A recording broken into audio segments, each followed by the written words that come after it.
Don't pick up the phone, you know he's only calling 'cause he's drunk and alone too. Don't let him in, you have to kick him out again free. Don't be afraid, you know you're gonna wake up in his bed in the morning. Assalamualaikum warahmatullahi wabarakatuh. Perkenalkan, nama saya Nur Hikmah dengan NIM H0522514. Baik, hari ini saya akan membacakan makalah saya yang berjudul Organisasi Pendidikan dan Visi Budaya Organisasi Pendidikan. Langsung saja materi pertama, yaitu pengertian organisasi pendidikan.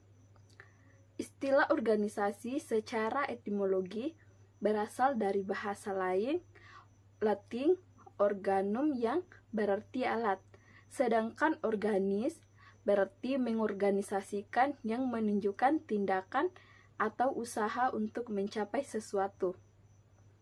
Jika dikaitkan dengan pendidikan, organisasi adalah tempat untuk melakukan aktivitas pendidikan untuk mencapai tujuan pendidikan yang diinginkan. Sedangkan pengorganisasian pendidikan adalah sebuah proses pembentukan tempat atau sistem dalam rangka melakukan kegiatan kependidikan untuk mencapai tujuan pendidikan yang diinginkan. Materi kedua, elemen utama organisasi pendidikan. Elemen organisasi pendidikan adalah komponen-komponen utama yang membentuk struktur dan fungsi suatu organisasi pendidikan, seperti sekolah atau perguruan tinggi. Berikut adalah beberapa elemen kunci dalam organisasi pendidikan. Yang pertama, visi dan misi. Yang kedua, struktur organisasi. Yang ketiga, kurikulum pembelajaran. Yang keempat, sumber daya manusia. Yang kelima, sumber daya fisik.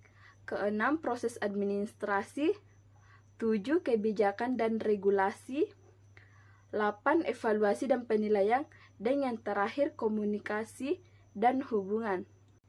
3, jenis-jenis organisasi pendidikan.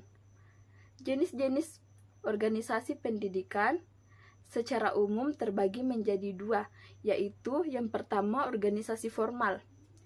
Organisasi formal adalah organisasi yang didirikan oleh struktur organisasi.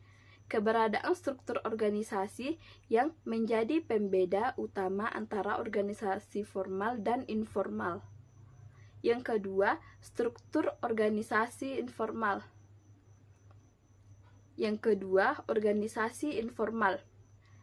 Keberadaan organisasi dapat dilihat dari 3 karakteristik, yaitu norma perilaku, tekanan untuk adaptasi, dan kepemimpinan formal. Menurut Ar-Hidayat dan Imam Majhali, norma perilaku adalah standar perilaku yang diharapkan menjadi perilaku bersama yang ditetapkan oleh kelompok dalam sebuah kesepakatan bersama, tidak tertulis di antara orang-orang dalam organisasi tertentu. 4. Hubungan antara organisasi dan kepemimpinan pendidikan. Hubungan antara organisasi dan kepemimpinan pendidikan sangat erat dan saling mempengaruhi kepemimpinan pendidikan, memainkan peran penting dalam menentukan bagaimana organisasi pendidikan berfungsi dan mencapai tujuannya. Berikut adalah beberapa cara di mana organisasi dan kepemimpinan pendidikan saling berhubungan. Yang pertama, visi dan misi. Yang kedua, pengambilan keputusan. Yang ketiga, manajemen sumber daya. Yang keempat, kultur organisasi. Yang kelima, komunikasi dan kolaborasi. Yang keenam, implementasi kebijakan.